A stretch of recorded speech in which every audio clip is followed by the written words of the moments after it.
concerning motivation and occupation within education or educational institutions.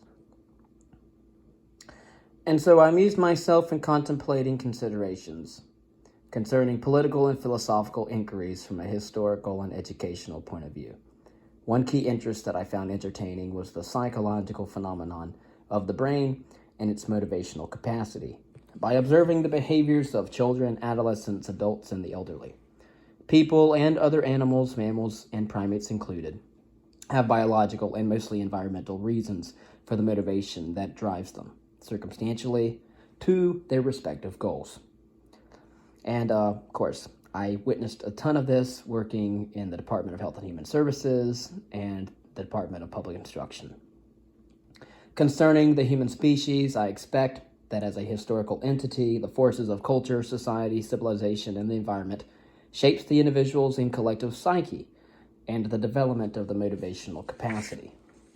From a historical standpoint, however, the motivation that students have in educational institutions and within the state at large in society is a direct result of the very societies that we create. The motivations of people are largely driven by social and economical circumstances that are also determined and outside the control of the individuals and the groups.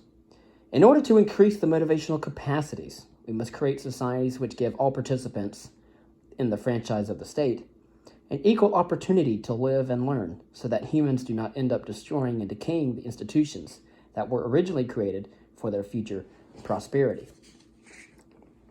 Concerning education and occupation, in many job occupations, potential candidates for hire are filtered for motivation, perseverance, and intelligence.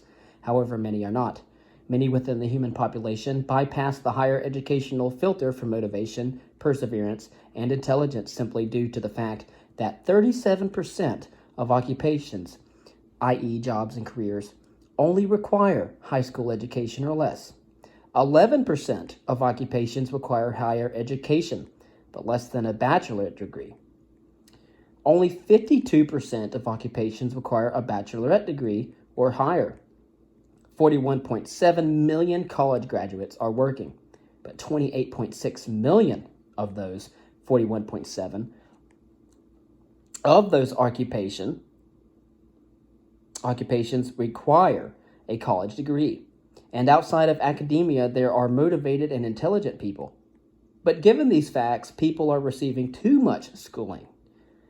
But they can never receive enough education. Given my experience in higher education, I have been overqualified for the majority of occupations that I have had.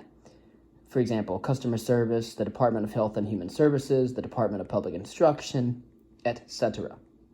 My personal experience, as well as that of others, via poll statistics and surveys, testifies to the fact that this is a problem for institutions of higher education. For example, community colleges, private and public universities, etc., which largely depend on tuition, enrollment-driven as they are regardless of how much research is being done.